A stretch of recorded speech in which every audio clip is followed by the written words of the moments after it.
ಸಾಧಾರಣವಾಗಿ ಎಲ್ಲಾದ್ರೂ ಪ್ರಯಾಣ ಮಾಡಬೇಕಾದ್ರೆ, ಪ್ರಯಾಣದಲ್ಲಿ ನಮಗೆ ಯಾರಿಗಾದ್ರೂ ದಾರಿ ಗೊತ್ತಾಗದೇ ಇದ್ದಾಗ ಅವ್ರು ಕೇಳ್ತಾರೆ, "ನಾನ್ ಇಂಥ ಜಾಗಕ್ಕೆ ಹೋಗ್ಬೇಕು. ನಿಮ್ಗೇನಾದ್ರೂ ದಾರಿ ಗೊತ್ತಿದ್ರೆ ಹೇಳ್ತೀರಾ? ನಿಮ್ಗೇನಾದ್ರೂ ದಾರಿ ಗೊತ್ತಿದ್ರೆ ಹೇಳ್ತೀರಾ?"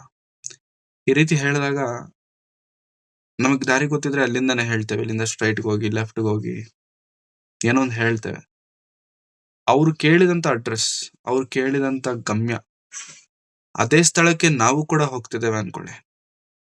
ಅದೇ ಜಾಗಕ್ಕೆ ನಾವು ಹೋಗ್ತಿದ್ದೇವೆ.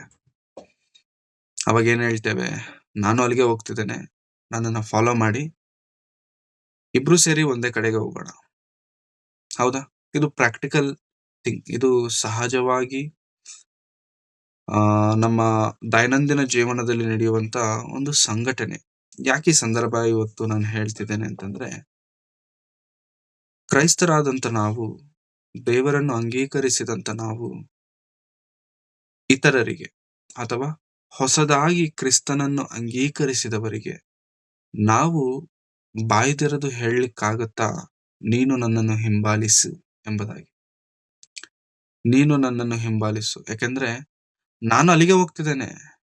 ನಾನು ಅಲ್ಲಿಗೆ ಹೋಗ್ತಿದ್ದೇನೆ. ನೀನು ಅಲ್ಲಿಗೆ ಬರಕ್ ಹೇಳ್ತಿದ್ಯಾ. ನೀನು ಅಲ್ಲಿಗೆ ಅಡ್ರೆಸ್ ಕೇಳಿದ್ಯಾ. So, you just follow me. ನನ್ನನ್ನ ಫಾಲೋ ಮಾಡು. ನಾನು ಅಲ್ಲಿಗೆ ಹೋಗ್ತಿರೋದ್ರಿಂದ ನೀನು ಅಲ್ಲಿಗೆ ಬರ್ತೀಯ ಅಂತ ಹೇಳುವಷ್ಟು ಧೈರ್ಯ ಅಥವಾ ಆ ಒಂದು ಆಲೋಚನೆ ನಮಗಿದೆಯಾ ಅಂತ ಈ ದಿನದಲ್ಲಿ ಕ್ರೈಸ್ತರಾದಂತ ನಾವೆಲ್ಲರೂ ಕೂಡ ನಮ್ಮನ್ನು ನಾವು ಪ್ರಶ್ನಿಸಿಕೊಳ್ಳಬೇಕು. ಸತ್ಯವೇದದಲ್ಲಿ ಕೇವಲ ಇಬ್ಬರು ಮಾತ್ರ, ಹೊಸ ಒಡಂಬಡಿಕೆಯಲ್ಲಿ ಕೇವಲ ಇಬ್ಬರು ಮಾತ್ರ ಹೇಳಿದರೆ ನನ್ನನ್ನು ಹಿಂಬಾಲಿಸಿ ಅಂತ. ಮೊದಲನೇದಾಗಿ ಯೇಸುಕ್ರಿಸ್ತರವರು ಹೇಳ್ತಾರೆ, ನನ್ನನ್ನು ಹಿಂಬಾಲಿಸಿ. ಯಾರಿಗೆ ಹೇಳ್ತಾರೆ? ಶಿಷ್ಯರಿಗೆ, ಅಪೊಸ್ತಲರಿಗೆ, ನನ್ನನ್ನು ಹಿಂಬಾಲಿಸಿ. ಆ ಮಾತು ಹೇಳಿದ ಕೂಡಲೇ ಅವರೆಲ್ಲರೂ ಅವ್ರು ಮಾಡ್ತಿರುವಂತ ಕೆಲಸಗಳನ್ನು ಎಲ್ಲವನ್ನು ಬಿಟ್ಟು ಕ್ರಿಸ್ತನನ್ನ ಹಿಂಬಾಲಿಸಿರುವಂತದ್ದನ್ನ ನಾವು ಸುವಾರ್ತೆಗಳಲ್ಲಿ ನೋಡ್ತೇವೆ. ಆದರೆ ನನ್ನನ್ನು ಹಿಂಬಾಲಿಸು ಎಂಬುದಾಗಿ, ನನ್ನನ್ನು ಹಿಂಬಾಲಿಸಿರಿ ಎಂಬುದಾಗಿ ಹೇಳಿದಂತ ಮತ್ತೊಬ್ಬರಿದ್ದಾರೆ, ಅಪೊಸ್ತಲನಾದಂತ ಪೌಲ. ಕೊರಿಂಥದವರಿಗೆ ಬರೆದ 1ನೇ ಪತ್ರಿಕೆ 11ನೇ ಅಧ್ಯಾಯ. ಕೊರಿಂಥದವರಿಗೆ ಬರೆದ 1ನೇ ಪತ್ರಿಕೆ 11ನೇ ಅಧ್ಯಾಯದ ಪ್ರಾರಂಭದ ವಚನ. ನಾನು ಕ್ರಿಸ್ತನ ಅನುಸರಿಸುವಂತೆಯೇ ನೀವು ನನ್ನನ್ನು ಅನುಸರಿಸುವರಾಗಿರ್ರಿ. ನೀವು ಎಲ್ಲಾದರಲ್ಲಿಯೂ ನನ್ನನ್ನು ಜ್ಞಾಪಕ ಮಾಡಿಕೊಂಡು ನಾನು ನಿಮಗೆ ತಿಳಿಸಿಕೊಟ್ಟ ಕಟ್ಟಳೆಗಳನ್ನು ಅನುಸರಿಸಿ ನಡೆಯುತ್ತೀರದೆ ಎಂದು ನಿಮ್ಮನ್ನು ಹೊಗಳುತ್ತೇನೆ. ಆದರೂ ಒಂದು ಸಂಗತಿ 1-2 ವಚನಗಳು. ಪೌಲರವರು ಕೊರಿಂಥ ಸಭೆಯವರಿಗೆ ಬರೆಯುತ್ತಾ ಹೇಳುತ್ತಿರುವಂತ ಒಂದು ಉತ್ತಮವಾದಂತ ಮಾತು ಏನ್ ಹೇಳ್ತಿದ್ದಾರೆ ಅಂತಂದ್ರೆ, ನಾನು ಕ್ರಿಸ್ತನನ್ನು ಅನುಸರಿಸುವಂತೆಯೇ ನೀವು ನನ್ನನ್ನು ಅನುಸರಿಸಿರಿ. ಈ ಮಾತು ಮೊದಲನೇದಾಗಿ ಉಪಯೋಗಿಸಿದಂತವರು ಯೇಸು ಕ್ರಿಸ್ತರವರು, ಎರಡನೇ ಬಾರಿ ಉಪಯೋಗಿಸಿದಂತವರು ಅಪೊಸ್ತಲನಾದಂತ ಪೌಲನು. ಯೇಸು ಕ್ರಿಸ್ತರು ಹೇಳಿದರೆ ನನ್ನನ್ನು ಹಿಂಬಾಲಿಸಿ. ಅಪೊಸ್ತಲರೆಲ್ಲರೂ ಅಂದ್ರೆ ಶಿಷ್ಯರೆಲ್ಲರೂ ಕೂಡ ಹಿಂಬಾಲಿಸಿದರು. ಇಲ್ಲಿ ಹೇಳ್ತಿರುವಂತವರು ಪೌಲನು. ಯೇಸು ಕ್ರಿಸ್ತರವರು ದೇವರು ಬಿಡಿಯವರು, ಪರಲೋಕದಿಂದ ಬಂದವರು. ಇಲ್ಲಿ ಹೇಳ್ತಿರುವಂತವ್ರು ದೇವರಲ್ಲ. ಈ 11ನೇ ಅಧ್ಯಾಯ 1-2 ವಚನಗಳಲ್ಲಿ ನಾವು ನೋಡಿರುವಂತಹ ಮಾತು ದೇವರ ಮಾತಲ್ಲ, ಪೌಲರವರ ಮಾತು. ಹೌದಾ? ಪೌಲರವರೇ ಅಲ್ಲಿ ಹೇಳ್ತಿರೋದು ನನ್ನ ಹಿಂಬಾಲಿಸಿ ಅಂತಂದ್ರೆ, ಪೌಲನಾದಂತ ನನ್ನ ಹಿಂಬಾಲಿಸು. ಯಾಕೆಂದ್ರೆ ನಾನು ದೇವರಾಗಿರುವಂತ ಕ್ರಿಸ್ತನ ಹಿಂಬಾಲಿಸ್ತಿದ್ದೇನೆ. ಬೇರೆ ಬಹಳ ಮಂದಿ ಕ್ರೈಸ್ತರು ಹೇಳ್ತಾರೆ, ಈ ರೀತಿ ಹೇಳಬಾರ್ದು. ಯಾಕೆಂತಂದ್ರೆ ಈ ರೀತಿ ಹೇಳಿದ್ರೆ ಗರ್ವ, ಈ ರೀತಿ ಹೇಳಿದ್ರೆ ಅಹಂಕಾರ, ಈ ರೀತಿಯಲ್ಲಿ ಹೇಳಿದ್ರೆ ಏನಂತಾರೆ, ಗರ್ವ ಜಾಸ್ತಿ ಆಗ್ಬಿಟ್ಟಿದೆ ಅಂತಾರೆ ಅಂತ ಅಂದ್ಕೊಳ್ತೇವೆ. ಪೌಲರವರು ಈ ಮಾತನ್ನ ಹೇಳ್ತಿದ್ದಾರೆ ಅಂತಂದ್ರೆ ಪೌಲರವರಿಗೆ ಗರ್ವ ಜಾಸ್ತಿ ಆಗಿದೆ ಅಂತ ಹೇಳ್ಬೋದಾ? ಅವ್ರಿಗೆ ಗರ್ವ ಜಾಸ್ತಿ ಆಗಿಲ್ಲ. ಇಲ್ಲಿ ವಿಷಯ ಏನಂತಂದ್ರೆ, ಪೌಲರವರು ಯಾವ ಮಾರ್ಗವನ್ನಾದ್ರೆ ಆರಿಸಿಕೊಂಡಿದ್ದಾರೋ ಆ ಮಾರ್ಗ ನಿಜವಾದದ್ದು, ಸತ್ಯವಾದದ್ದು ಎಂಬ ಸಂಗತಿ ಅವರಿಗೆ ಗೊತ್ತಿದೆ. ಯಾರಾದ್ರೆ ಆ ಮಾರ್ಗದಲ್ಲಿ ಬರಬೇಕು ಅಂತ ಅಂದುಕೊಳ್ತಿದ್ದಾರೋ ಅವರಿಗೆ ಮಾರ್ಗವನ್ನು ತೋರಿಸುವ ಹಂಗಿನಲ್ಲಿದ್ದಾರೆ. ಯಾಕಂದ್ರೆ ಆಲ್ರೆಡಿ ಆ ಮಾರ್ಗದಲ್ಲಿ ತುಂಬಾ ದೂರ ಹೋಗಿರುವುದರಿಂದ, ಆಲ್ರೆಡಿ ಆ ಮಾರ್ಗದಲ್ಲಿ ಪ್ರಯಾಣ ಮಾಡಿರುವುದರಿಂದ. ಫಾರ್ ಎಕ್ಸಾಂಪಲ್, ಕಂಪ್ಲೀಟ್ ಆಗಿ ಯಾರು ಹೋಗಿಲ್ವಲ್ಲ ಅಂತ ನಾವು ಅಂದ್ಕೊಳ್ಬಹುದು. ಚಿಕ್ಕ ಉದಾಹರಣೆ ಕೊಡ್ತೇನೆ ನಾನು. ಮೌಂಟ್ ಎವರೆಸ್ಟ್ ಇದೆ, ಪ್ರಪಂಚದಲ್ಲೇ ಅತಿ ದೊಡ್ಡದಾಗಿರುವಂತ ಇದು ಮೌಂಟ್ ಎವರೆಸ್ಟ್. ಓಕೆ, ಈ ಮೌಂಟ್ ಎವರೆಸ್ಟ್ ನ ಮೇಲತ್ತದವ್ರು ಹೇಳ್ಬೋದು, ನಾನು ಕಂಪ್ಲೀಟ್ ಆಗಿ ಹತ್ತಿದ್ದೇನೆ ಅದನ್ನ ಅಂತೇಳಿ ಗೈಡ್ ಮಾಡುವಂತವ್ರು ಇರ್ಬೋದು. ನಾನು ಮೌಂಟ್ ಎವರೆಸ್ಟ್ ಕಂಪ್ಲೀಟ್ ಆಗಿ ಹತ್ತಿಲ್ಲ, ಅರ್ಧ ಹತ್ತಿದ್ದೇನೆ. ಇನ್ನು ಹೇಳ್ಬೇಕಂದ್ರೆ ಕಾಲ್ ಭಾಗ ಮಾತ್ರ ಹತ್ತಿದ್ದೇನೆ. ಹೊಸಬ ಇದ್ದಾನೆ, ಆ ಹೊಸಬನಿಗೆ ಅರ್ಧನೂ ಹತ್ತಿಲ್ಲ, ಕಾಲ್ ಭಾಗನೂ ಹತ್ತಿಲ್ಲ, ಏನು ಹತ್ತಿಲ್ಲ, ಇನ್ನು ಪ್ರಾರಂಭ ಮಾಡ್ತಿದ್ದಾನೆ. ಅಂತವನಿಗೆ ನಾನ್ ಹೇಳ್ಬೋದು, ನೋಡಪ್ಪ ನಾನು ಅಲ್ಲಿವರೆಗೂ ಹತ್ತಿದ್ದೇನೆ, ನನಗೆ ಗೊತ್ತಿದೆ, ನನಗ್ ಗೊತ್ತಿದೆ, ನಾನು ಹೋಗಿದ್ದೇನೆ, ನೀನ್ ನನ್ನನ್ನ ಹಿಂಬಾಲಿಸು. ಬಿಕಾಸ್ ಐ ನೋ, ನನಗ್ ಗೊತ್ತಿರೋದ್ರಿಂದ ನೀನ್ ನನ್ನನ್ನ ಹಿಂಬಾಲಿಸು. ನಾನು 100% ಮಾಡಿದ್ದೇನೆ ಆಗ್ಲೇ ನನ್ನನ್ನ ಹಿಂಬಾಲಿಸು ಅಂತ ಹೇಳಲಿಕ್ಕಲ್ಲ. Whatever I have done, whatever I know, whatever is good, ನನಗೆ ಯಾವುದು ಒಳ್ಳೆಯದು ಗೊತ್ತೋ, ನನಗೆ ಯಾವುದು ಕ್ರಿಸ್ತನ್ ತಿಳಿಸಿದ್ದಾರೋ, ನನಗೆ ಯಾವುದು ಸತ್ಯವಾದದ್ದ ಮಾರ್ಗದಲ್ಲಿ ನಾನಿದ್ದೇನೋ, ಆ ಮಾರ್ಗದಲ್ಲಿ ನಾನಿರುವುದರಿಂದ ನನಗೆ ಗೊತ್ತಿರುವಂತದ್ದನ್ನ ನಿನಗೆ ತಿಳಿಸುತ್ತೇನೆ ಅಂತ ಹೇಳುವುದರಲ್ಲಿ ಅದು ತಪ್ಪಲ್ಲ, ಅದು ಗರ್ವ ಅಲ್ಲ, ಅದು ಅಹಂಕಾರವೂ ಕೂಡ ಅಲ್ಲ. ಆದರೆ ಕ್ರೈಸ್ತರಾದಂತ ನಾವು ಎಷ್ಟು ಮಂದಿ ಈ ದಿನ ಹೇಳಲಿಕ್ಕಾಗತ್ತೆ, ನಾನು ಕ್ರಿಸ್ತನನ್ನ ಹಿಂಬಾಲಿಸುತ್ತಿರುವುದರಿಂದ ನೀವು ನನ್ನನ್ನು ಹಿಂಬಾಲಿಸಿ, ನಾನು ಕ್ರಿಸ್ತನನ್ನ ಹಿಂಬಾಲಿಸುತ್ತಿರುವುದರಿಂದ ನೀವು ನನ್ನನ್ನು ಹಿಂಬಾಲಿಸಿ ಎಂಬುದಾಗಿ ಕ್ರೈಸ್ತರಾದಂತ ನಾವು ಹೇಳುವಂತ ಪರಿಸ್ಥಿತಿಗಳಲ್ಲಿದ್ದೇವ. ನಾವು ಯೋಚನೆ ಮಾಡಬೇಕಾಗಿರುವಂತದ್ದು ಏನಂತಂದ್ರೆ ಪ್ರಿಯರೇ, ನಾವು ಅಂದುಕೊಳ್ತೇವೆ ನಿಜವಾಗ್ಲೂ ನಾವು ಕ್ರಿಸ್ತನನ್ನ ಹಿಂಬಾಲಿಸ್ತಿದ್ದೇವೆ ಅಂತ. ಒಂದು ವೇಳೆ ಇಂಥ ಸಂದರ್ಭ ಒಂದು ವೇಳೆ ಬಂದಾಗ can we able to showcase ourselves, ನಮ್ಮನ್ನು ನಾವು ಮುಂದೆ ತಂದಿಟ್ಟುಕೊಂಡು ಹಿಯರ್ ಐ ಆಮ್, ನಾನಿದ್ದೇನೆ ಅಂತ ಹೇಳುವಂತ ಪರಿಸ್ಥಿತಿಯಲ್ಲಿ ಇದ್ದೇವಾ? ನೋ. ನಮಗೆ ಒಂಥರ ಡೌಟ್ ಬರುತ್ತೆ, ನಾನು ಇದ್ದೇನೋ ಇಲ್ವಾ, ನಾನು ಮಾಡ್ತಿದ್ದೇನೆ ಇಲ್ವಾ, ನಮಗೆ ಒಂದು ರೀತಿಯಾದಂತ ಸಂದೇಹದಲ್ಲಿ ನಾವಿರ್ತೇವೆ. ನಿಜ ಹೇಳ್ಬೇಕು ಅಂತಂದ್ರೆ ಕ್ರೈಸ್ತರನ್ನು ಹುಡುಕಬೇಕಾಗುವಂತ ಪರಿಸ್ಥಿತಿಯಲ್ಲಿ ಇವತ್ತು ಕ್ರೈಸ್ತ ಸಮಾಜವಿದೆ. ಕ್ರಿಸ್ಟಿಯಾನಿಟಿಯಲ್ಲೇ ಕ್ರಿಸ್ಟಿಯನ್ನ ಹುಡುಕಬೇಕಾಗ್ತಿದೆ. ಏನಾಯ್ತು ಕ್ರಿಸ್ಟಿಯಾನಿಟಿಗೆ ಅಂತಂದ್ರೆ, ಕ್ರಿಸ್ಟಿಯಾನಿಟಿಗೆ ಏನು ಚೆನ್ನಾಗಿದೆ, ಕ್ರಿಸ್ಟಿಯಾನಿಟಿಗೆ ಏನು ತೊಂದರೆ ಆಗಿಲ್ಲ, ಬಟ್ ಕ್ರಿಸ್ಟಿಯಾನಿಟಿಯಲ್ಲಿರುವಂತ ಕ್ರಿಸ್ಟಿಯನ್ಸು ಎಡವಟ್ಟಾಗಿದ್ದಾರೆ. ಯಾವ ಮಾರ್ಗವನ್ನಾದ್ರೂ ಹಿಡಿಬೇಕಾಗಿತ್ತೋ ಆ ಮಾರ್ಗವನ್ನ ಹಿಡಿಯದೆ ದೂರವಾಗ್ಬಿಟ್ಟಿದ್ದಾರೆ. ಯಾವ ಸತ್ಯವಾದಂತ ಮಾರ್ಗದಲ್ಲಿ ಇರಬೇಕಾಗಿತ್ತೋ ಆ ಮಾರ್ಗವನ್ನು ಬಿಟ್ಟು ದೂರವಾಗ್ಬಿಟ್ಟಿದ್ದಾರೆ. ಕ್ರೈಸ್ತರೆಂಬುದಾಗಿ ಹೇಳಿಕೊಂಡು ಬ್ಯಾಡ್ಜ್ ಮಾತ್ರ ಹಾಕೊಂಡು ತಿರುಗ್ತಿದ್ದಾರೆ, ಕ್ರೈಸ್ತರು ಎಷ್ಟು ಮಾತ್ರಕ್ಕೂ ಅಲ್ಲ. ಕಂಪನಿಗೆ ಹೋದ್ರೆ ಒಂದು ಕಂಪನಿ ಐಡಿ ಕಾರ್ಡ್ ಕೊಡುತ್ತೆ, ಐಡಿ ಕಾರ್ಡ್ ಹಾಕೋಬೇಕು. ಐಡಿ ಕಾರ್ಡ್ ಹಾಕೊಂಡಾಗ್ಲೇ you will be the employee of that particular company. Infosys company ID card ಕೊಡುತ್ತೆ, ನೀನ್ ಇನ್ಫೋಸಿಸ್ ಕಂಪನಿ ಎಂಪ್ಲಾಯ್, ನೀನ್ ಕೆಲಸ ಮಾಡುವಂತದ್ದು ಇನ್ಫೋಸಿಸ್ ಕಂಪನಿಗೆ ಕೆಲಸ ಮಾಡಬೇಕು. ಬಟ್ ಇನ್ಫೋಸಿಸ್ ಕಾರ್ಡ್ ಹಾಕೊಂಡು ಇನ್ಫೋಸಿಸ್ ಟ್ಯಾಗ್ ನಾವು ಧರಿಸ್ಕೊಂಡು IBMಗೆ ಬೇರೆ ಬೇರೆ ಕಂಪನಿಗೆ ಹೋಗ್ಬಿಟ್ಟು ಕೆಲಸ ಮಾಡ್ತೀನಿ ಅಂತಂದ್ರೆ ಹೇಗ್ ಒಪ್ತಾರೆ? ಒಪ್ಪಲ್ವಲ್ಲ. ಕ್ರೈಸ್ತರಲ್ಲೂ ಕೂಡ ಹೆಚ್ಚಿನ ಸಂಖ್ಯೆಯಲ್ಲಿ, ಇನ್ನು ಹೇಳ್ಬೇಕಂದ್ರೆ ನಮ್ಮಲ್ಲಿ ಹೆಚ್ಚಿನ ಸಂಖ್ಯೆಯಲ್ಲಿ ಹೇಗಿದ್ದೇವೆ ಗೊತ್ತಾ ಪ್ರಿಯರೇ? ಕ್ರೈಸ್ತರೆಂಬಂತ ಟ್ಯಾಗ್ ಲೈನ್ ನಮಗಿದೆ, ಬದುಕು ಕ್ರೈಸ್ತರ ಹಾಗಿಲ್ಲ, ಬದುಕು ಕ್ರಿಸ್ತನನ್ನ ನಂಬಿದವರ ಹಾಗಿಲ್ಲ. ಅದಕ್ಕೆ ನಮಗೆ ಧೈರ್ಯ ಸಾಕಾಗಲ್ಲ. ನನ್ನ ನೋಡಿ ನೀನು ಕ್ರಿಸ್ತನ ಬಳಿಗೆ ಬಾ, ನನ್ನನ್ನು ನೋಡಿ ನೀನು ಕ್ರಿಸ್ತನ ಮಾರ್ಗದಲ್ಲಿರು, ನನ್ನ ಹಾಗಿರು, be like me. I not telling 100% ಮರೆಯರು, no, whatever I am, be with me. ನಾನು ಹೇಗಿದ್ದೇನೆ, ನನಗೇನು ಗೊತ್ತು, ಅದನ್ನ ಮಾತ್ರ ನಿನಗೆ ತಿಳಿಸೋದಕ್ಕೆ ಇಷ್ಟಪಡ್ತೇನೆ. ನಿನಗೇನು ಗೊತ್ತಿಲ್ವಲ್ಲ, ನೀನೇನು ಪ್ರಾರಂಭವಲ್ವಾ, ನೀನೇನು ಇವಾಗ ತಾನೇ ಸಭೆಗೆ ಬರ್ತಿರೋ, ನೀನು ಹೊಸಬನಲ್ವಾ ಸಭೆಗೆ. So you look at me, ಯಾಕಂತಂದ್ರೆ ನೀನ್ ನನ್ನನ್ನು ನೋಡುವುದರಿಂದ, ನಾನು ಕ್ರಿಸ್ತನನ್ನು ಹಿಂಬಾಲಿಸುತ್ತಿರುವುದರಿಂದ ನೀನು ನನ್ನನ್ನು ಹಿಂಬಾಲಿಸು, ಸೊ ದಟ್ ನಾವಿಬ್ಬರು ಒಟ್ಟಿಗೆ ಕ್ರಿಸ್ತನನ್ನ ಸೇರ್ಲಿಕ್ಕಾಗತ್ತೆ. ಬದುಕಿನಲ್ಲಿ ಕ್ರಿಸ್ತನಿರದೆ ಹೊರಗೆ ಮಾತ್ರ ಕ್ರಿಸ್ತನಿದ್ದರೆ ಆ ವ್ಯಕ್ತಿ ಕ್ರೈಸ್ತನೆಂಬುದಾಗಿ ಕರೆಯಲ್ಪಡೋದಕ್ಕೆ ಅರ್ಹನಲ್ಲ ಪ್ರಿಯರೇ.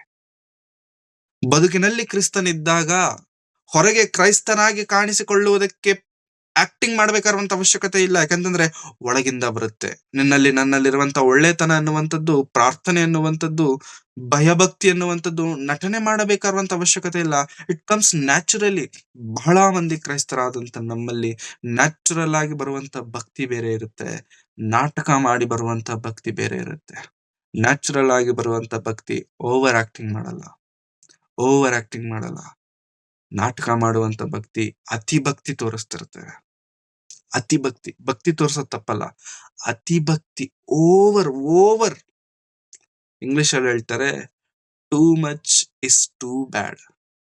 Two much is too bad. Whatever you do. ಜೇನುತುಪ್ಪ ಒಳ್ಳೇದೇ, ಚೆನ್ನಾಗಿರುತ್ತೆ. ದಿನಾ ಜೇನುತುಪ್ಪ ಕೊಟ್ರೆ ಟೂ ಬ್ಯಾಡ್. ಬಿರಿಯಾನಿ ಚೆನ್ನಾಗಿರುತ್ತೆ, ದಿನಾ ಅದೇ ತಿಂದ್ರೆ ಟೂ ಮಚ್ ಆಯ್ತು. ಅದಕ್ಕೆ ಅದೇನಾಯ್ತು, ಅದ್ರ ಮೇಲೆ ಬೇಡ ನಂಗೆ ಅದು ಯಾವ್ದು ಬೇಡ, ಅನ್ನ ಸಾಂಬಾರ್ ಇದ್ರೆ ಸಾಕು.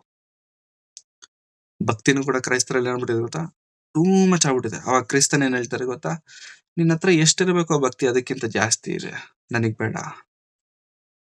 Two much is too bad. ಕ್ರೈಸ್ತರೇ, ನಮ್ಮೆಲ್ಲರ ಜೀವನಗಳನ್ನು ನಾವೊಮ್ಮೆ ಪ್ರಶ್ನಿಸಿಕೊಳ್ಳೋಣ. ಕ್ರಿಸ್ತನನ್ನು ತೋರಿಸುವಂತ, ಕ್ರಿಸ್ತನ ಮಾರ್ಗದಲ್ಲಿ ನಡೆಯುವಂತ, ಕ್ರಿಸ್ತನನ್ನು ಹೋಲಿ ಜೀವಿಸುವಂತ, ಕ್ರಿಸ್ತನ ಕಡೆಗೆ ಮಾತ್ರ ದೃಷ್ಟಿಸಿ ನಡೆಯುವಂತ ಆ ಹೋರಾಟದಲ್ಲಿ ನಾವಿದ್ದೇವ. ಇದು ಮಾತ್ರವಲ್ಲದೆ ಕೊನೆಗೆ ಬರೋಷ್ಟರಲ್ಲಿ ಪೌಲರವರು ಹೇಳ್ತಾರೆ, ನಾನು ನನ್ನ ಓಟವನ್ನು ಕಡೆಗಾಣಿಸಿದ್ದೇನೆ. I have done my everything. ನಾನು ಎಲ್ಲವನ್ನು ಮಾಡಿದ್ದೇನೆ. ಜೀವವೆಂಬ ಜಯಮಾಲೆ ನನಗೋಸ್ಕರ ಸಿದ್ಧವಾಗಿದೆ.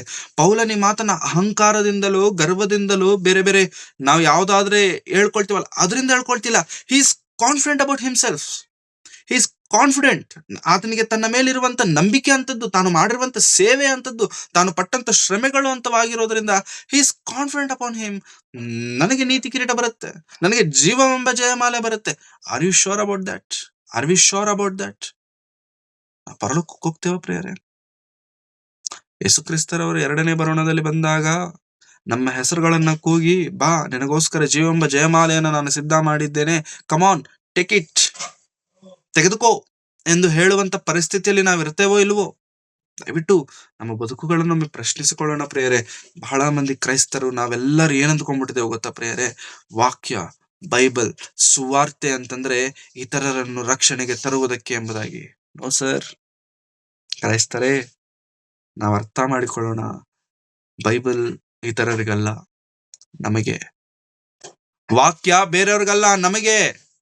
ಮೊದಲು ನಮಗೆ, ನಂತರ ಬೇರೆಯವ್ರಿಗೆ. They are second option. But the first priority is you, me, ನಾನು, ನಾವುಗಳು. ನನ್ನನ್ನು ನಾನು ಬದಲಾಯಿಸಿಕೊಳ್ಳದೆ ಹೊರಗಿನವರ ಹತ್ರ ಹೋಗಿ ಬದಲಾಗು ಬದಲಾಗು ಬದಲಾಗಂದ್ರೆ how will you be able to? ಆಗಲ್ವಲ್ಲ. ಕ್ರೈಸ್ತರೇ, ವಾಕ್ಯವನ್ನು ಕೈಯಲ್ಲಿ ಹಿಡಿಯುವುದು ಮಾತ್ರವಲ್ಲ, ವಾಕ್ಯವನ್ನು ಹೃದಯದಲ್ಲಿ ಇಟ್ಕೊಳ್ಳೋದನ್ನ ನಾವು ಕಲ್ತ್ಕೊಳ್ಳೋಣ. ಬೈಬಲ್ ಕೈಯಲ್ಲಿದ್ರೆ ಸಾಕಾಗಲ್ಲ. ಪರಿಶುದ್ಧ ಗ್ರಂಥ, ಸತ್ಯವೇದ ಕೈಗಳಲ್ಲಿದ್ರೆ ಸಾಕಾಗಲ್ಲ, ಹೃದಯದಲ್ಲಿರಬೇಕು. ಹಾಡಾಡ್ತೇವಲ್ವಾ, ಹೃದಯದ ತುಂಬಾ ನಿನ್ನ ಜ್ಞಾಪಕ, ಅದನ್ನು ಬಿಟ್ಟರೆ ಬೇರೆ ಏನು ಇಲ್ಲಪ್ಪ. ಆಡ್ತೇವ, ಎಲ್ಲರೂ ಆಡ್ತೇವೆ ಹಾಡು, ಎಲ್ಲಾ ಆರಾಧನೆಗಳಲ್ಲಿ ಆಡ್ತೇವೆ, ಎಲ್ಲಾ ಸಭೆಗಳಲ್ಲಿ ಹಾಡನ್ನ ಆಡ್ತೇವೆ.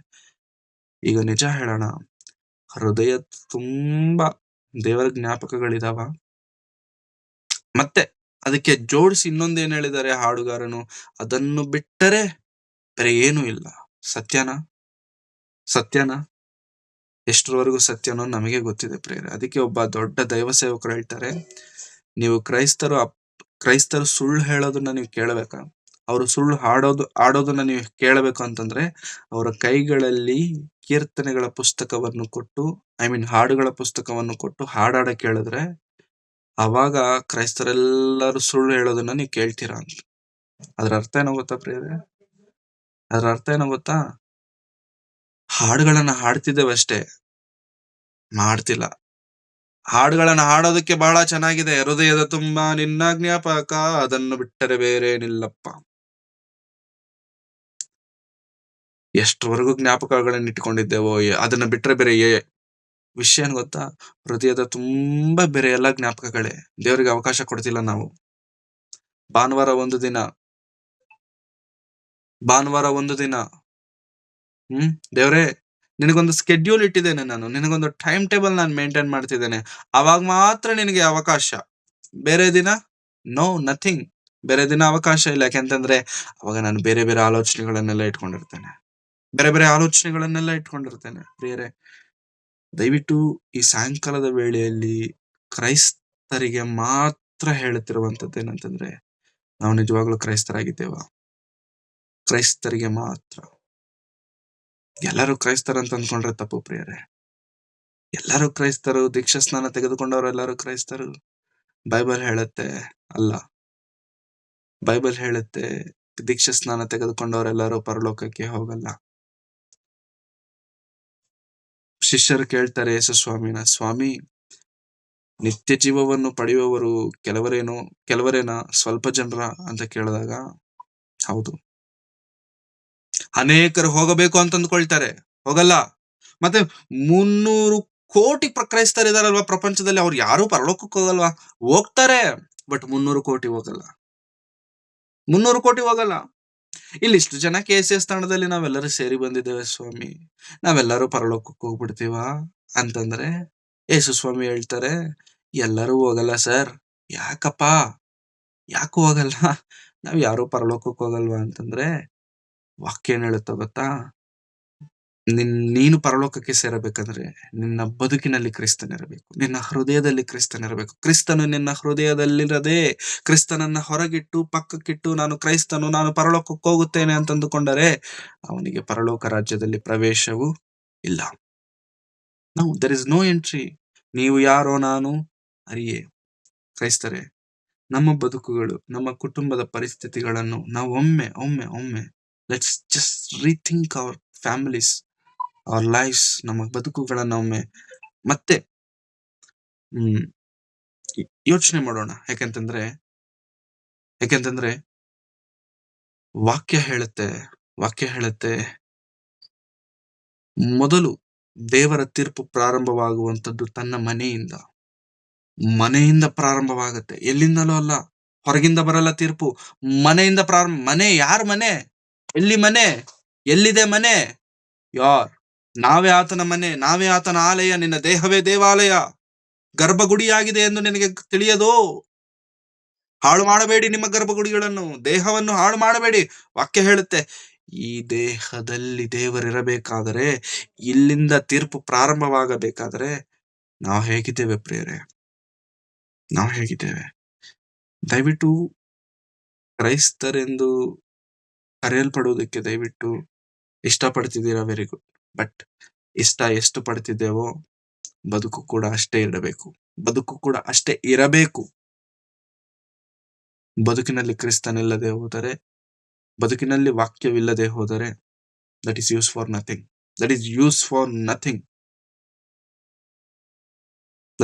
ನಥಿಂಗ್.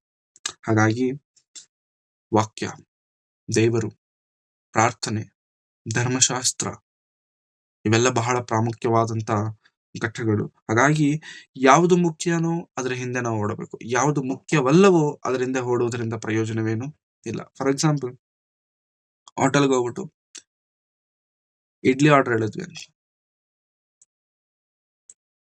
ಇಡ್ಲಿ ಆರ್ಡರ್ ಮಾಡಿದ್ಮೇಲೆ ಚಟ್ನಿಗೆ ಸಪ್ರೇಟ್ ಆಗಿ ದುಡ್ಡು ಕೊಡ್ತೀವ?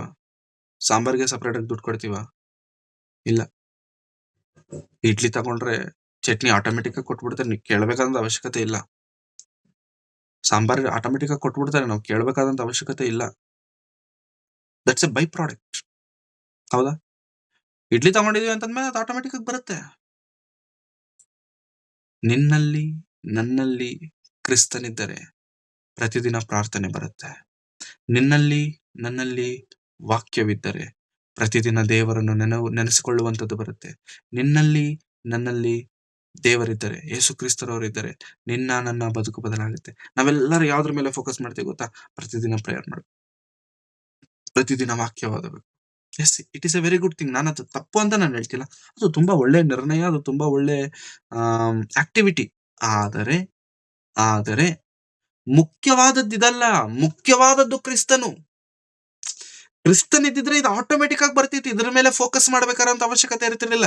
ಇದ್ರ ಮೇಲೆ ಫೋಕಸ್ ಮಾಡ್ತಿದೀವಿ ಅಂತಂದ್ರೆ ಮೇನ್ ಮ್ಯಾಟರ್ ಇಲ್ಲ, ಇರಬೇಕಾಗಿರುವಂತದ್ದಿಲ್ಲ, ಇರಬೇಕಾದಂತ ಕ್ರಿಸ್ತನು ಹೃದಯದಲ್ಲಿಲ್ಲ. ಯಾರಿದ್ದಾರೆ? ನಿಜವಾಗ್ಲೂ ಕೇಳೋಣ ಪ್ರಿಯರೇ, ನಮ್ಮನ್ನ ನೋಡಿ ಪರಲೋಕಕ್ಕೆ ಬರುವಂತವ್ರು, ನಮ್ಮನ್ನ ನೋಡಿ, ನಮ್ಮ ಕ್ರಿಯೆಗಳನ್ನ ನೋಡಿ ಯಾರಾದ್ರೂ ಪರಲೋಕಕ್ಕೆ ಬರಕ್ಕಾಗತ್ತ? 99% ನಾವೆಲ್ಲರ ವಿಷಯದಲ್ಲಿ fail ಆಗ್ತೇವೆ. 1%, there is only 1% of people, there is only 1% ಕ್ರಿಸ್ತನಿಗೋಸ್ಕರ ಬದುಕುತ್ತಿರುವಂತವ್ರು ಯಥಾರ್ಥವಾಗಿ ಮನುಷ್ಯರನ್ನು ನೋಡದೆ ಕ್ರಿಸ್ತನನ್ನೇ ನೋಡುತ್ತಾ ಯಾವ ಶ್ರಮೆ, ಯಾವ ಕಷ್ಟ, ಯಾವ ನೋವು, ಯಾವ ಸಂಕಟ, ಯಾವ ಕಣ್ಣೀರು ಬಂದರೂ ಕ್ರಿಸ್ತನನ್ನೇ, ದೇವರನ್ನೇ ನೋಡುತ್ತಾ ದೃಷ್ಟಿಸಿಕೊಂಡು ಬದುಕುತ್ತಿರುವಂತವ್ರು there is only 1%. ಮಿಗದವರೆಲ್ಲರೂ ಮನುಷ್ಯರನ್ನ ನೋಡಿದರೆ ಪರಲೋಕವಲ್ಲ, ಅದರ ಆಪೋಸಿಟ್ ಅಲ್ಲಿ ನರಕ ಐತೆ. ನರಕಕ್ಕೆ ಹೋಗ್ತೇವೆ. ಹಾಗಾಗಿ ಮನುಷ್ಯರನ್ನು ನೋಡದೆ ಕ್ರಿಸ್ತನನ್ನೇ ನೋಡೋಣ, ಕ್ರಿಸ್ತನನ್ನೇ ದೃಷ್ಟಿಸೋಣ, ವಾಕ್ಯವನ್ನೇ ಕೇಳೋಣ, ವಾಕ್ಯವನ್ನೇ ಧ್ಯಾನಿಸೋಣ. ಯಾಕಂತಂದ್ರೆ ನನ್ನ ವಾಕ್ಯವು ಕ್ರಿಸ್ತನ ವಾಕ್ಯದಲ್ಲಿ, ದೇವರ ವಾಕ್ಯದಲ್ಲಿ ಜೀವವಿದೆ, ಬಲವಿದೆ. ಜೀವವೂ ಇದೆ, ಬಲವೂ ಇದೆ. ಬಲವು ಜೀವವು ಇರುವಂತ ವಾಕ್ಯಗಳನ್ನೇ ನಾವು ಕೇಳೋಣ. ಯಾಕೆಂತಂದ್ರೆ ಪ್ರಿಯರೇ, ಇವತ್ತು ಕ್ರೈಸ್ತರೆಲ್ಲರಿಗೂ ವಾಕ್ಯ ಅಂತಂದ್ರೆ, ಯಾರಾದ್ರೂ ದೈವ ಸೇವಕರು ಬಂದು ವಾಕ್ಯ ಹೇಳ್ತಾರೆ ಅಂತಂದ್ರೆ ಹೇಗೆ ಹೇಳಬೇಕು ವಾಕ್ಯ, ಹೇಗೆ ಎಕ್ಸ್ಪೆಕ್ಟ್ ಮಾಡ್ತಾರೆ ವಾಕ್ಯ ಅಂತಂದ್ರೆ, ನಿನ್ನನ್ನು ದೇವರು ಆಶೀರ್ವದಿಸಲಿ, ಬೇಸ್ ವಾಯ್ಸ್ ಅಲ್ಲಿ ಗ್ಯಾಪ್ ಕೊಟ್ಕೊಂಡು, ನಿನ್ನನ್ನು ದೇವರು ಉದ್ಧರಿಸಲಿ, ನಿನ್ನನ್ನು ನಿನ್ನ ಕುಟುಂಬವನ್ನು ದೇವರು ಇಂದಿನಿಂದ ಸದಾ ಕಾಲದವರೆಗೂ ಆಶೀರ್ವದಿಸಲಿ. ಈ ರೀತಿ ಮಾಡಿದ್ರೇನೆ ಕೆಲವರಿಗೆ ಪ್ರಾರ್ಥನೆ ತರ ಇರುತ್ತೆ, ಇಲ್ಲಾಂದ್ರೆ ಪ್ರಾರ್ಥನೆನೇ ಅನ್ಸಲ್ಲ.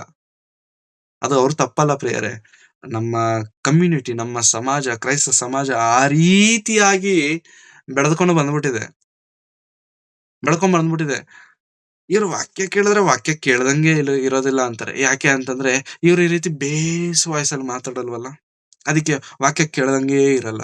ಬೇಸ್ ವಾಯ್ಸ್ ಅಲ್ಲಿ ಮಾತಾಡಿದ್ರೆ ಮಾತ್ರ ವಾಕ್ಯ.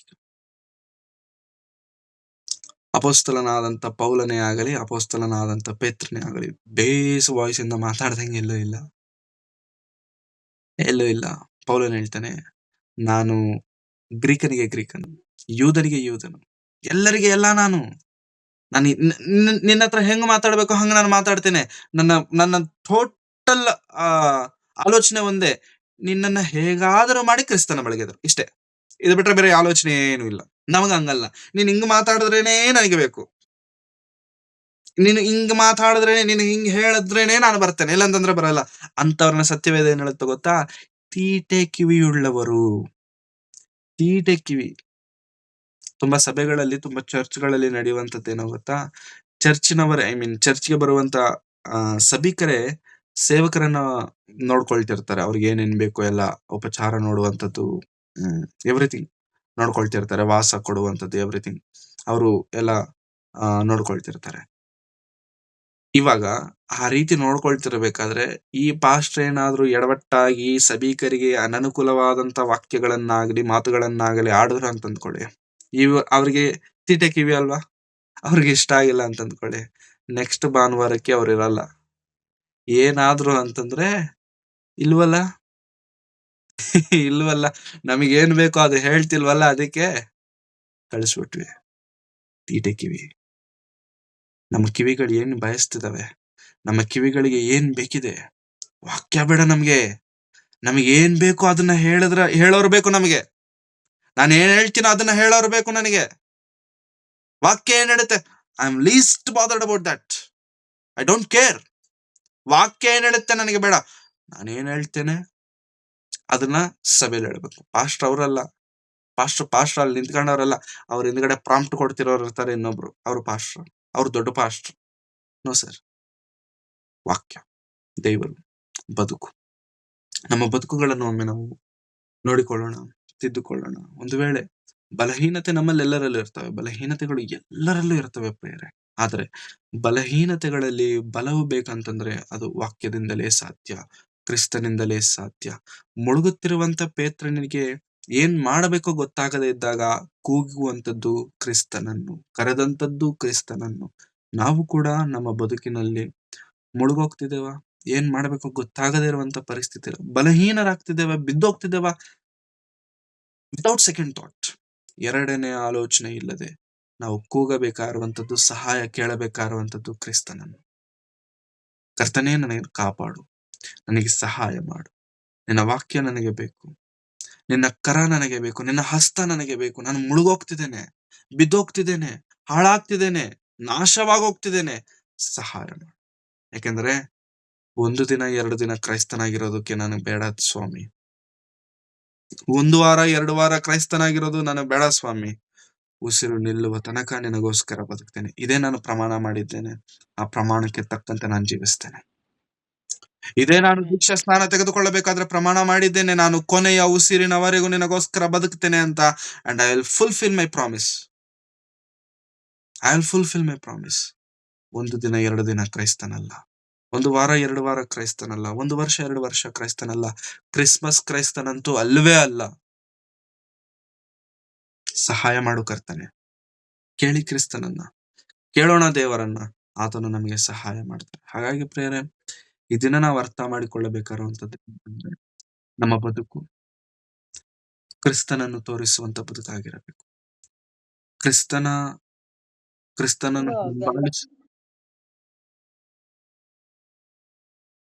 ಕ್ರಿಸ್ತನನ್ನು ಹಿಂಬಾಲಿಸುವಂತವರಾಗಿರಬೇಕು.